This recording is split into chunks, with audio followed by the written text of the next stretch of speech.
The truth was never buried. It was archived beneath the cold hum of a government server, hidden behind layers of encrypted firewalls. A name flickered for the first time in decades: Diane Keaton.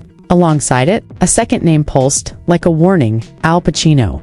According to a classified leak from inside the FBI's Los Angeles division, a set of messages marked Sunset Files, Priority Red, has been unearthed. Inside, investigators discovered a digital conversation fragmented, time-stamped and signed with Pacino's old production alias. What these fragments reveal isn't just gossip or scandal. It's betrayal, silence, and a secret that could rewrite the story of Hollywood itself. But here's the catch. Every file connected to those messages began disappearing the moment the leak went public. Metadata vanished, accounts wiped, and the analyst who uncovered it, gone tonight. We reopen the Keaton case, not as fans, not as conspiracists, but as witnesses to something much larger. Because if these messages are real, then the question isn't who leaked them, it's who wanted them buried. The leak started quietly, a single encrypted folder posted to a dormant forum, known only to archivists and conspiracy trackers. No flashy headlines, no viral posts, just a timestamp, a checksum code, and a chilling label: FBI_leak_sunset_AP DAT. For the first few hours, nobody noticed. But then a retired data analyst from Quantico verified the checksum and confirmed something terrifying. The encryption signature was authentic. It matched the pattern used in FBI evidence vaults. Within minutes, digital forensics experts flooded the forum. Mirrors went live, and the file began to spread faster than anyone could contain it. Inside that file were 73 text fragments, recovered from what appeared to be an internal communication system used between private numbers linked to the early 2000s. Each fragment carried a code name, a date, and a sender ID, one of them ending with the initials A.P. The fragments weren't complete conversations, just echoes of something bigger. The real can't surface. Containment authorized, she was warned. 3 lines, that was all it took to ignite a storm. Mainstream outlets ignored it at first, dismissing it as another internet hoax. But independent investigators saw patterns. The timestamps matched the days leading up to Diane Keaton's mysterious hospitalization. The wording mirrored phrases used in old studio memos about Sunset Protocol, Archangel Division. It was too specific to be random. One name surfaced repeatedly in the metadata: Project Sunset. The same code name whispered in Carol Bayer's final interview. The same term Diane herself had written in the margins of her last screenplay: Sunset cleans what light cannot. As the story unfolded, threads of the past began to reappear. In 2005, Keaton had reportedly begun producing a documentary about corruption inside the award season system. The project was canceled within weeks, its footage locked under studio security concerns. Pacino was listed as an executive consultant. The official explanation: creative differences. But now, with these messages out, that phrase carried a new weight. Creative differences between truth and silence.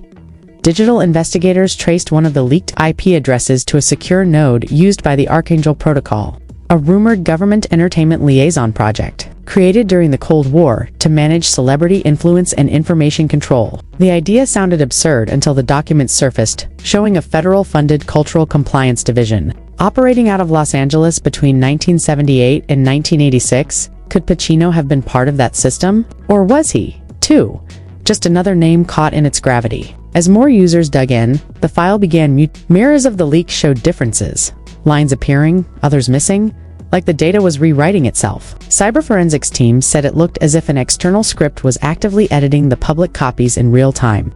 One investigator claimed to see an inserted message flash on his monitor before his hard drive failed: delete the Sunset.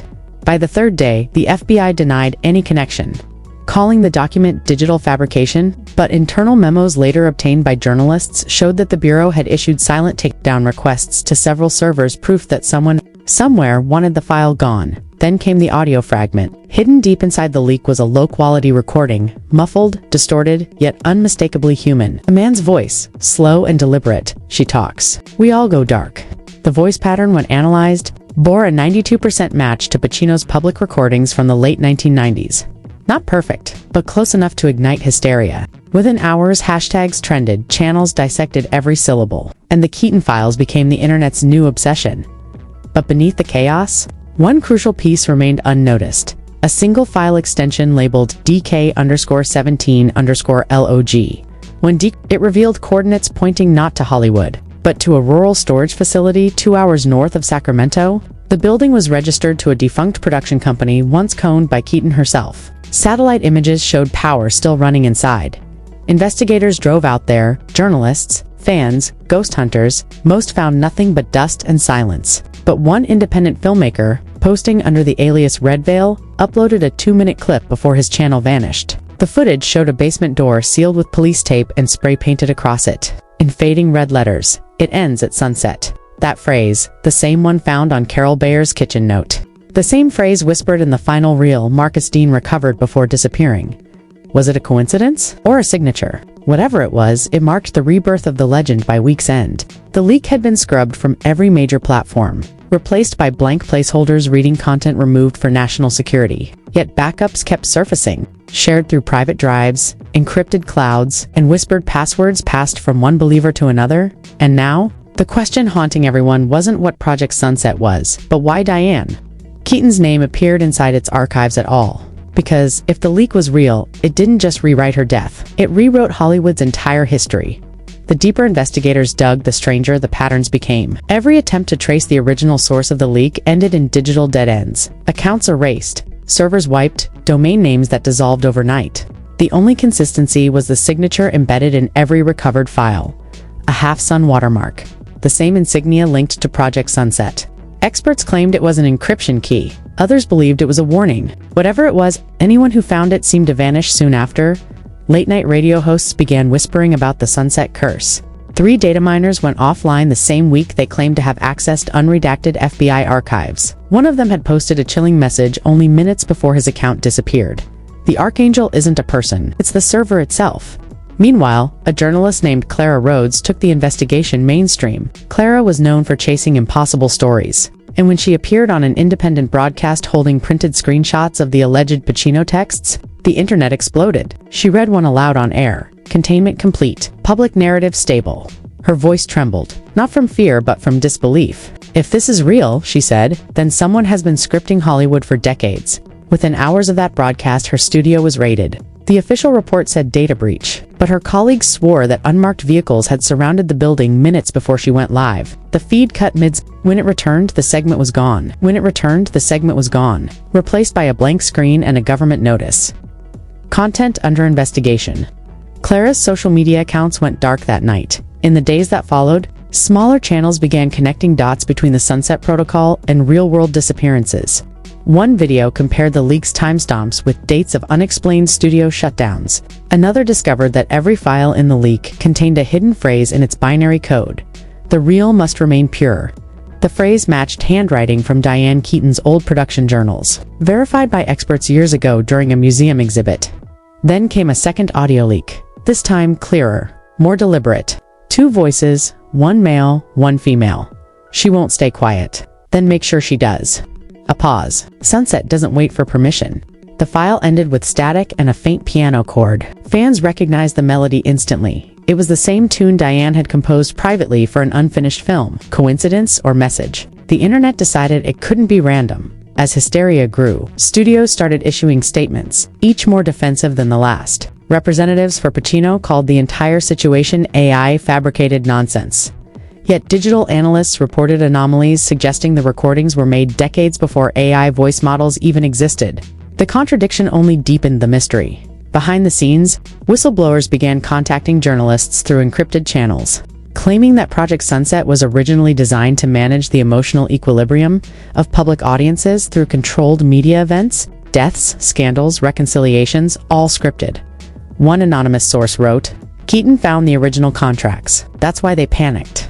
By now, what had started as a rumor had become an ideological war. Believers called themselves the Awakened, insisting that Hollywood's golden age was built on sacrifice and silence. Skeptics dismissed it as a viral hoax, but even the skeptics couldn't explain why every reference to Project Sunset was being systematically deleted from online archives. One night, a new post appeared on the same forum where the first leak had dropped. The username, Redvin. The message, Marcus Dean left something unfinished. The reel survived. Attached was a still image, a frame of film showing Diane Keaton looking directly into the camera, her expression unreadable. In the bottom corner, faint but visible, was that same half-sun watermark. The caption beneath it was just 3 words. It begins again. 2 nights later, the forums went silent. Servers that had been buzzing nonstop with speculation about the leak went dark without warning. A single message appeared on every discussion thread before it disappeared. Sunset Protocol Phase 2 initiated. At first, users thought it was another hoax until a cluster of news sites experienced simultaneous data outages across Los Angeles, San Francisco, and New York for 6 minutes. Several major entertainment archives went completely blank. When they came back online, hundreds of articles about Diane Keaton, Al Pacino, and even Marcus Dean had vanished. Search engines redirected to an empty placeholder. No record found. That was when Elias Kerr, a cybersecurity analyst, entered the picture. He had followed the Keaton case quietly for years, dismissing it as internet fiction until one night. His private server received an anonymous data dump titled Vault_7_IXT. Inside were encrypted audio logs, fragments of memos, and an unfinished video file labeled Pacino_memo_final. When Elias decrypted the footage, the screen flickered and a voice spoke through static. She knew about the reels. She thought they were art. They were documentation. Then the footage cut to black, replaced by an old studio slate stamped Sunset Division -1983. The implication was staggering.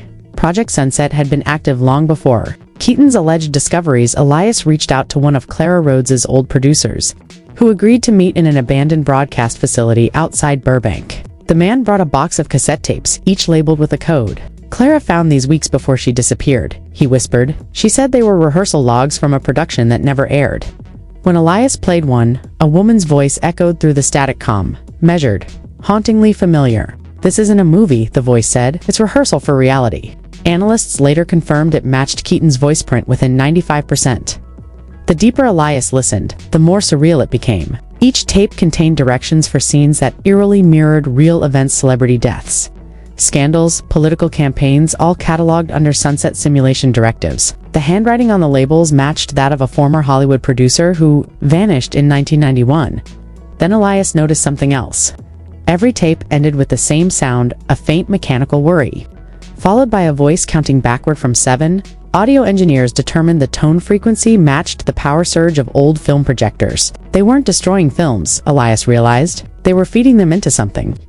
Days later, Elias's car was found abandoned near the Mojave Desert. The only clue left behind was his laptop, its screen cracked but still running a line of text: Archangel Protocol Live. That message triggered the next wave of panic. Forums across the world began reporting digital interference, screens flickering, random bursts of static that spelled phrases like "erase her memory" and "Sunset never sleeps." It wasn't confined to the internet any more. Local TV broadcasts glitched. Radio hosts reported distorted voices cutting into their feeds, and even street billboards briefly displayed the half-sun emblem before fading back to normal advertisements. By now, believers claimed the system had gone active again. Phase 2 wasn't about silencing, it was about rewriting. Every missing file, every corrupted record was being replaced by a cleaner, alternate version. In those new archives, Diane Keaton's biography ended differently. No mention of investigation. No reference to Project Sunset. It was as if the past itself was being edited. A single hacker group tried to fight back, releasing a live stream called The Final Reel. For 23 minutes, viewers saw scrambled footage of what looked like an underground film, veltros of reels marked with actor initials. A faint voice spoke over the hum of machines. "This is the archive they built. Every truth they erased, every story they replaced." Then, mid-sentence, the feed cut. Authorities blamed technical malfunction. But moments later, every viewer's device displayed a final frame, a close-up of Diane Keaton's face, her eyes staring directly into the lens. She whispered one sentence before the stream went black. "So here we are, at the edge of what might be the most disturbing mystery Hollywood has ever hidden." Every reel recovered, every file decrypted, every name erased points to one chilling possibility. Project Sunset never ended. It only evolved. From Diane Keaton's missing documentary to the encrypted Pacino texts, from Marcus Dean's vanishing to the digital blackouts, now sweeping across archives, the pattern is too perfect to be coincidence. Someone or something is curating history in real time. If this story made your pulse race, remember, you didn't just watch an investigation, you became part of one. The more people who know, the harder it becomes for the system to rewrite the narrative. So keep the light alive. Download what you can. Mirror the clips. Share the evidence before it disappears again. Because once the final reel is burned, the truth goes with it. But before you do, tell us what you think happened. Did Al Pacino orchestrate the silence, or was he only another name inside the machine? Was Diane Keaton's death a warning or a cover for something even darker? Type your theory in the comments below, not just to guess, but to preserve the record. Every comment is another frame. The editors of history can't cut dot. And if you're ready for the next drop, the unfiltered footage from the Archangel Protocol, servers hit like, subscribe, and ring that bell. Because when the next upload goes live, it won't stay up for long. They're already watching. Stay awake. Stay loud. This isn't entertainment anymore. It's evidence. Entertainment anymore. It's evidence.